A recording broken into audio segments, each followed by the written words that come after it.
So I've been contemplating this theme of sacredness. It's just arisen for me as a place in my practice I'd like to explore. So I'm going to share that exploration with you.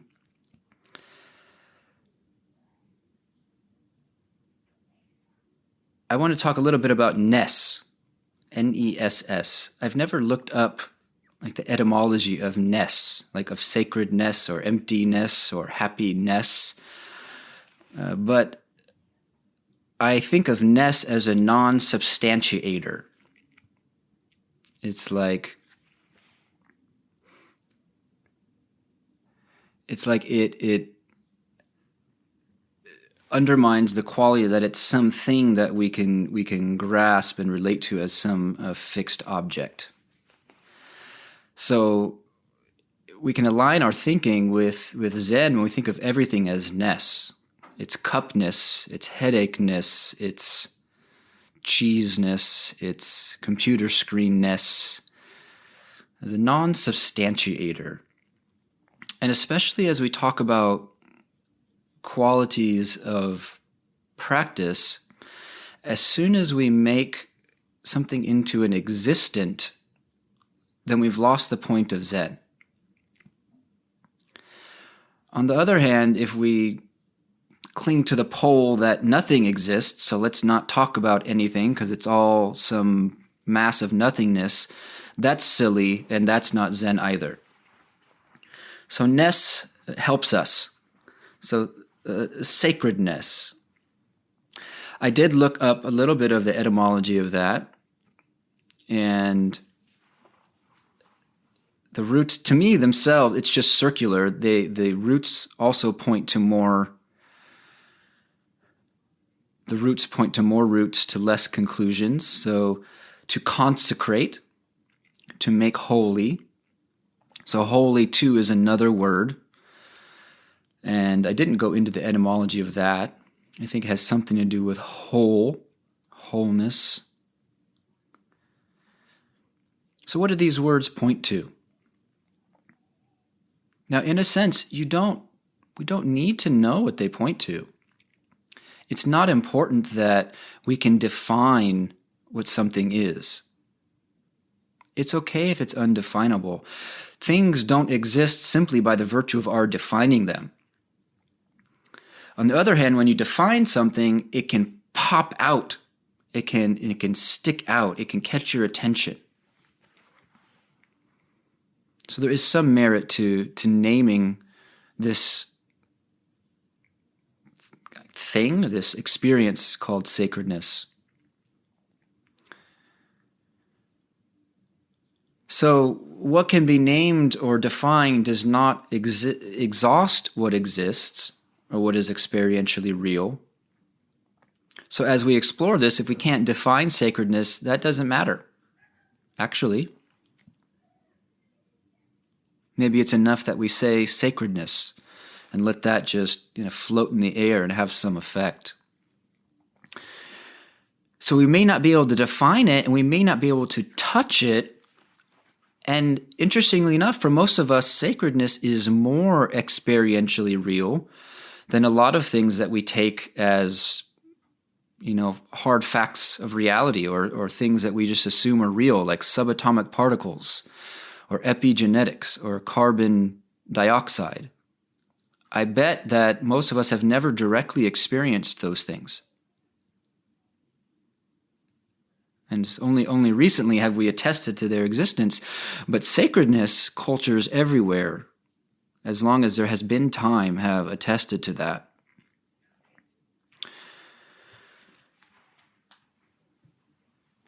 One way we talk about sacred, even in a secular context, is meaning that it's something that should not be violated.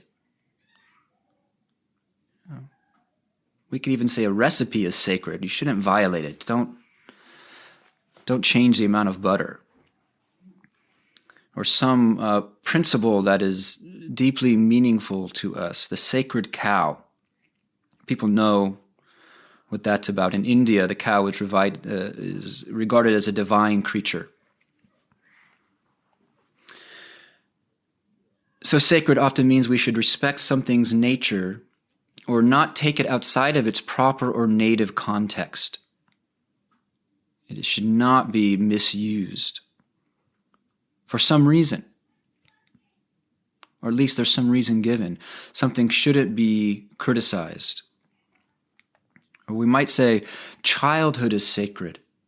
And what we're meaning there is that this is a time that we shouldn't impose something that is not native to its context.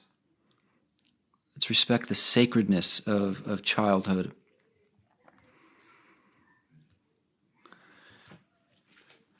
Sacredness is also presented as a possible feeling tone of life, a feeling tone of existence, the experience of the sacred. Some people feel that if they walk into a temple, walk into the mountains.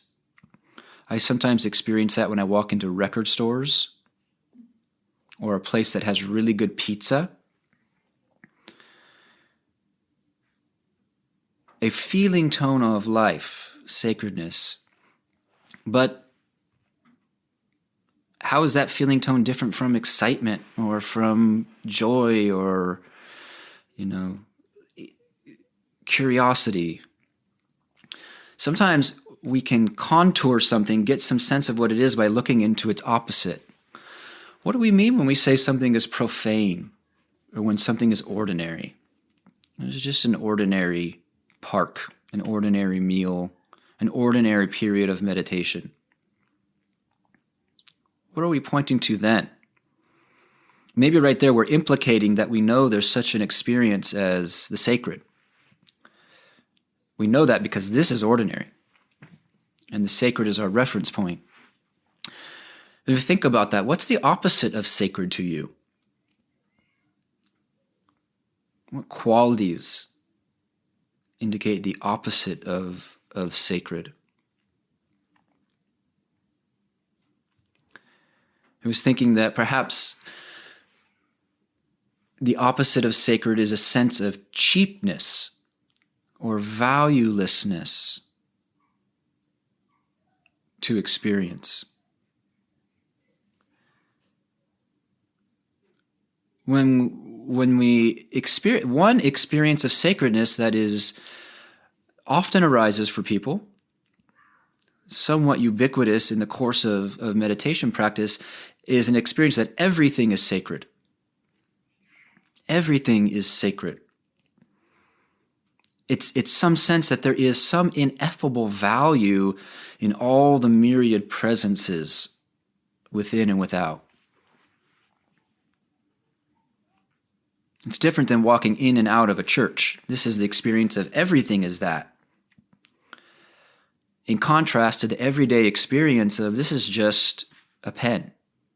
This is just a plant. This is just another day.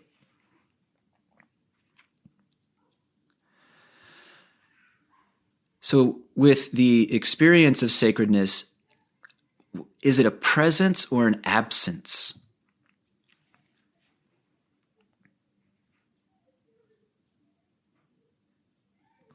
Is it the sense of cheapness or an undervaluing of life or a quality of inattention that goes away and something is revealed? Or is it an arising in itself? Is it an ambiance, like a mood that hovers in a space, a sacred atmosphere?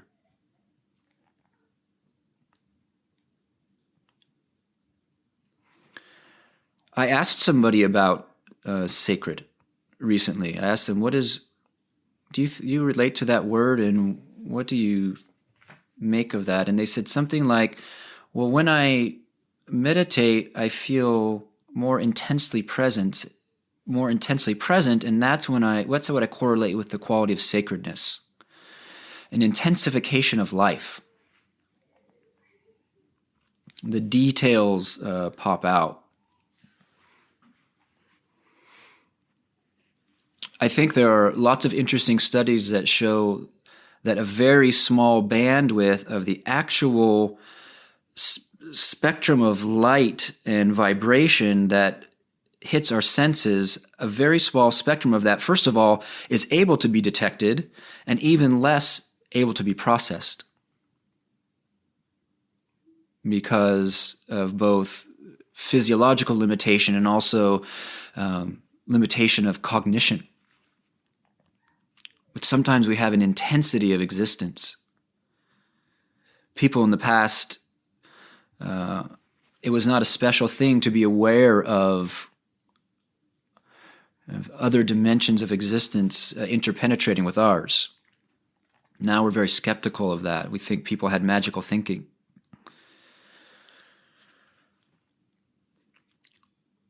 One association of sacred,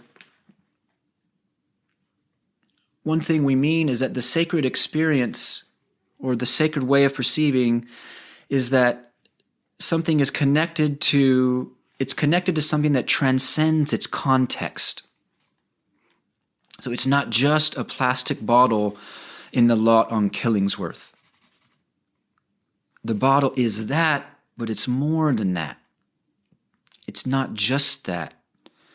It's an emblem or an expression, a presencing of something we could say larger. A presencing of truth or goodness or beauty. Also, words that we can never pin down. I had a experience that was very pivotal for me when I was first studying at the monastery. It was after one of my first long retreats. So it was about 15 years ago. And I wasn't on Killingsworth, but I was on Fremont. And I was in that park on Fremont and 7th, right over there across from Rerun. And there was a child's birthday party. And I looked at a child's face, and for lack of better words, that face was the whole universe. I saw God there in that face. I didn't see like a beard, and long hair like I saw Jesus. But the best I could say is I saw God on that face. That face was a child. It was just a child, but it wasn't just a child.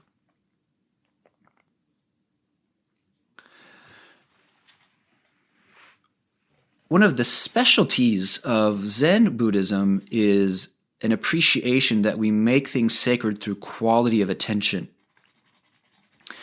If you have any engagement with the Japanese culture, which has been profoundly shaped by Buddhist thought, you know that there's this exquisite regard for each element of ritual, the teacup itself, that which you whisk it with, the motions, the incense you light, everything. The quality of attention brought to things brings forth the quality of sacredness. It's an embodied orientation towards something. So in this sense, spiritual discipline or training is not passive, but we train in making ourselves susceptible to the sacred. We make ourselves available to the experience. This is an experiment to undertake. So treating your body or other bodies and things as sacred with preciousness. See what happens when you do that. Whether it's your dinner plate or the door or whatever it is, the pen on your desk. To treat it as sacred, and you find out what's the bodily relation to that thing when it's sacred. In Zen monastic training, you handle the ritual implements of eating and the meditation hall and the robes themselves with utmost respect. Each of those things is considered the body of awakening. It's the Buddha's body. There's some resonance there with the sense of communion in Christian tradition. I know this as an outsider, that one partakes of the body of the divine. And people can correct me if I'm off base with that. So that's an experiment I invite you into, and I remind myself of. What happens if I engage with things as if they were sacred? I enter that question and I see what happens to the quality of my relation. There is a central philosophical teaching of Mahayana Buddhism, which is the source of Tibetan and Zen Buddhism, among other traditions, Tantra. Mahayana being a historically later vision of the Buddhist teaching. And I say it's a philosophy, but it's more than a philosophy. It's a teaching that's meant as a pointer to something that we can see if it's pointed out, or something we know. But when we know something and someone says, "Did you see that you know that?" Sometimes you know it more deeply.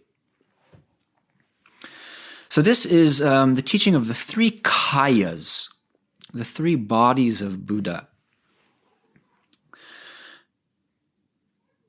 So these three bodies are Dharmakaya, Sambhogakaya, and Nirmanakaya. And these are Sanskrit words. This is a teaching about what reality is. Just like we have a modern view of what reality is, and if you're engaged with quantum physics, it may be a little bit more broad than the mainstream materialistic view of an objective world. Just like we have a view of reality, Mahayana Buddhists have a view of what is actually happening here. What is this universe? And this is their offering to us. The first body, and these are inseparable. These are three aspects of one thing. You can't have a three-sided jewel. I don't think you can. But it's something like three facets of a jewel. So Dharmakaya is the first body. This is basically talking about openness.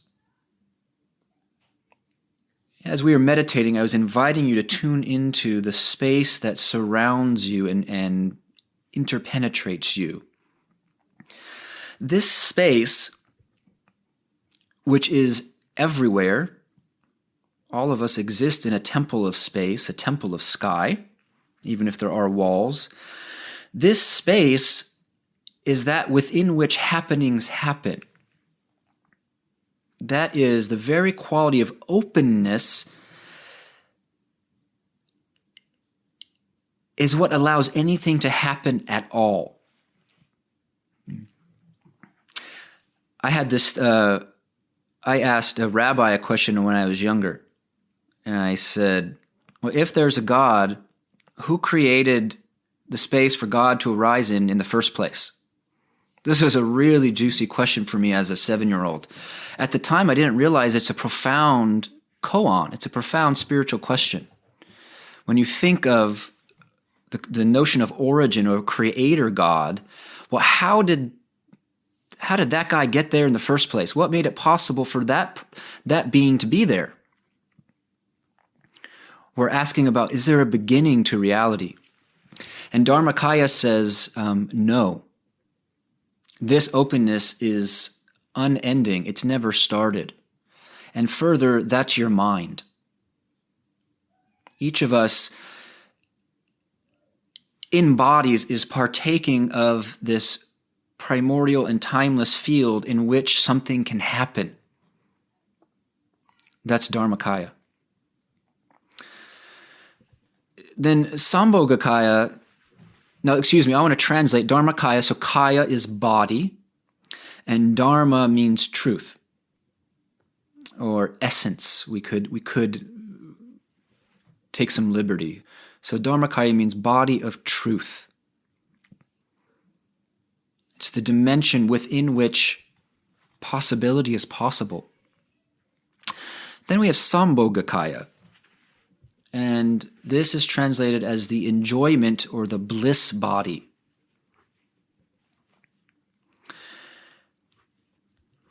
The openness, the space of Dharmakaya, because it's open, there's creative sparkling within it.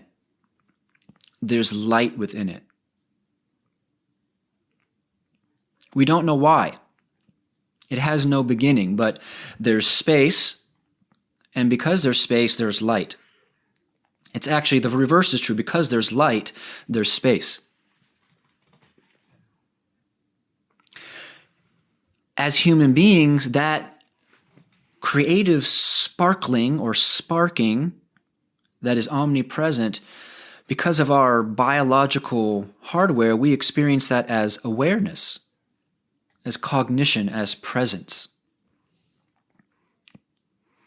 So mind has, so far, these two aspects. Your mind is openness and creative sparkling. And that's everything from the most basic thought of a cheeseburger to a grand vision to the experience of these words passing through your tympanic membrane and being processed as some really inexplicable event of experience. Reality is sparkling. And that is this. That's what Sambhogakaya means. The third body is called Nirmanakaya. And Nirmanakaya is sometimes translated as body of emanation, which is a bad translation because Buddhism is not about something that emanates something. It's not about like there's this source and all things arise from that source. It's more intimate than that. So let me use a metaphor. And again, it's the most important thing I can do as a Zen teacher, who I'm already kind of sullying the tradition by talking about this so explicitly. The most important thing I can say is this is talking about what's actually happening right now. The most basic nature of what you are and what this is. Whatever your this is what this is. Okay? Nirmanakaya, a better translation than body of emanation, is body of expression. So I'll use an image. If Dharmakaya and Sambhogakaya, openness and the creative sparkling within openness, let's say Dharmakaya is like the expanse of the ocean, Sambhogakaya is the is the wetness of the ocean. The expanse of the ocean, Sambhogakaya is the wetness of that ocean. Nirmanakaya is the waves, is the particular shapes that arise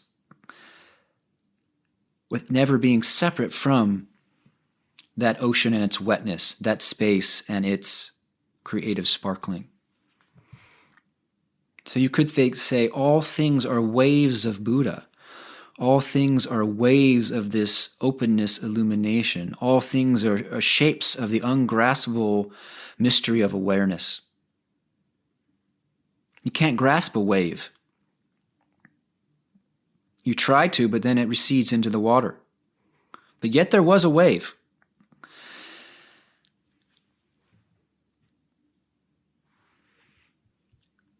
Each drop of ocean is the ocean and is water. And waves are waves, just like you are you. And yet you are the ocean. Just like a wave, we can look at it, you can draw a wave and appreciate it as it has a particular shape, but it is not separate from the ocean. The wave is the ocean, just as the only way that the ocean manifests is through the shaping of its water. It always has a shape. It's a matter of perspective. You know, sometimes people talk, when they're talking about spiritual matters, they say spiritual practice is like a drop returning to the ocean. Or like at death, it's like a drop returning to the ocean. But that's not correct from a Zen perspective because the ocean never departs from the ocean. The ocean always expresses ocean, and it expresses ocean through wave. So this teaching, of course, you can relate to it as this maybe interesting, maybe perplexing and troubling philosophy, but rather as a poetic resonance of why life is amazing. Why we are all embedded in a deeper, mysterious context. It's an invitation to appreciate.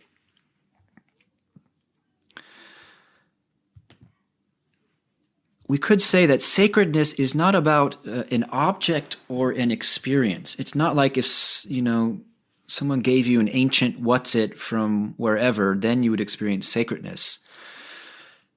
Sacredness arises from the outlook that you have. The source point, the root of what you experience from. If you know that awareness is a wave of a dark and boundless ocean,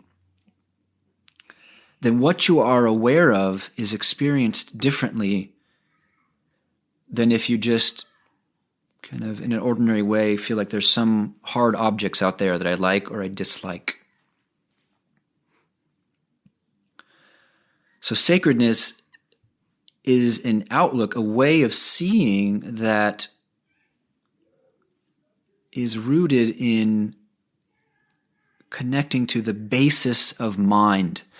I've been thinking of the phrase actual mind because that's a relative term, actual, right? Actual versus false. But when we think we are only our thoughts, that is false. Thoughts are just the creative sparkling of Dharmakaya, of mind. They're not the actual mind. So let me shift gears a little bit. Suppose sacredness is a freshness of presence. That I don't really know much about biblical fact or mythology, but we tumbled out of the Garden of Eden because we ate the apple of knowledge, which means we know too much stuff. Or we think we know so much stuff that the world is smothered in a thick blanket of ideas, notions, and opinions. And so sacredness, we're reunited with sacredness when there's a freshness of engagement. There's a pith instruction in Dzogchen, in the Tibetan meditation tradition, that says, meditate like a child entering a temple for the first time. And what that means is try on a sense of wonder. Use your imagination to spark a sense of wonder. Suppose sacredness is creativity. When we pay attention to impermanence, we can say in fidelity to our own direct experience that life is pure creativity. There is nothing but arising. When we start to understand the phenomena of time, of what we mean by the present moment, the universe is always arising. It is omnipresencing. You can only be aware of something which is in motion. And that is everything. So when we engage a universe that is creativity, you could call that sacred. Why are things always appearing? Suppose sacredness is enacting the gift of creativity, the possibility. So when we think of like theistic understanding, we think, well, God created, and therefore creating is a divine act.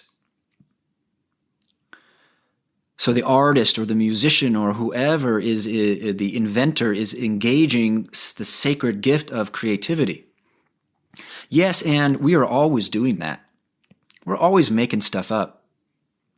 We're always making stuff up. Life is continual creativity. There's no script for the next moment. We're always doing novel acts. We're always actually enacting the three bodies of Dharmakaya, Sambhogakaya, and Nirmanakaya. Suppose sacredness is non-aggression. That we really train our heart and purify ourselves of even the small stance towards something should not exist. That's kind of what anger is. At certain kinds of anger or hatred is a sense of this shouldn't exist. Suppose sacredness is what happens when that's absent. Suppose sacredness is susceptibility to beauty.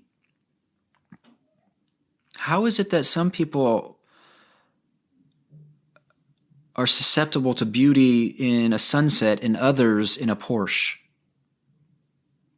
Some people can only find beauty in vegan cupcakes, and some see it in Monet or Miro. How do we become susceptible to beauty? How can we be struck by beauty? Slayed by beauty. I want to be slayed by beauty. What can we do about that susceptibility? But we could call a way of being that is susceptible sacred. Suppose sacredness is non-fragmentation. Now, one of the things we learn when we meditate is that there's this discriminating function of the mind. And I mean that in a moment-by-moment sense of, I think it's the amygdala. No, it's the parietal frontal cortex, the PFC. There is this aspect of the brain that neuroscience has said is responsible. Of course, this is reductionistic. A brain is not responsible for anything. It is responsible for dividing the moment into disparate parts. The basic division is I'm here and everything else is there. Right? We think of the word holy and wholeness. There is this longing to let go of that fragmentation, to experience as much as we can, because we can't experience it completely as long as we're in a body, to experience as much as we can what it's like when the wave recedes into the ocean and is subsumed into the larger context, the larger network of relations. Suppose sacredness is non-fragmentation, a wholeness. I don't mean psychologically, like I'm whole because now I have a girlfriend. Something more fundamental than that.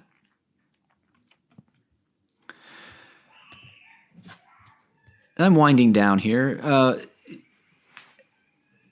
In the context of Buddhism, sacredness is an interesting quality because impermanence is such a centered observation. For the relative mind, which is this, I hope this isn't offensive, the relative mind is conceptually compromised. It's limited in its ability to see. For the relative mind, that's a paradox, sacredness and impermanence. Or even a kind of contradiction. How can a world that is always going away be sacred? What would that mean? But for actual mind, these cause each other. Impermanence is sacredness. Sacredness is impermanence. The holy flux, the fluxing whole. Zen is a study of psychoactive perception. We are watching how what we're seeing is not separate from the way we see. We watch how what we're seeing is not separate from how we're being. That what we're seeing and what comes towards us in life is not separate. Neither is it caused by, but not separate from the beliefs and attitudes with which we see. There's a Sufi saying, in a crowd of saints, the pickpocket sees only wallets. I remember when I was a younger person and I was just, I think it's like overflowing with testosterone, all I would see was attractive women. There might be lots of other interesting things going on, but my perception was so fixated. Lots of examples of that. We see what our desires and our outlooks and what we see in life are so intimate.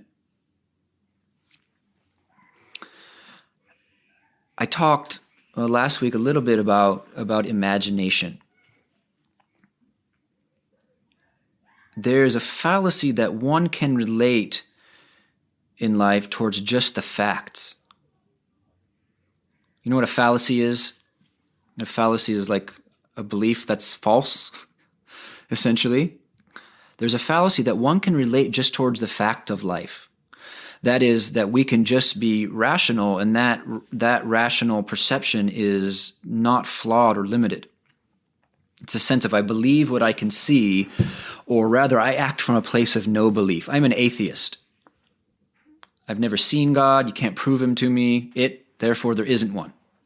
Or I refuse to invest. Or I'm agnostic. If I can't taste it or touch it, it's not real to me.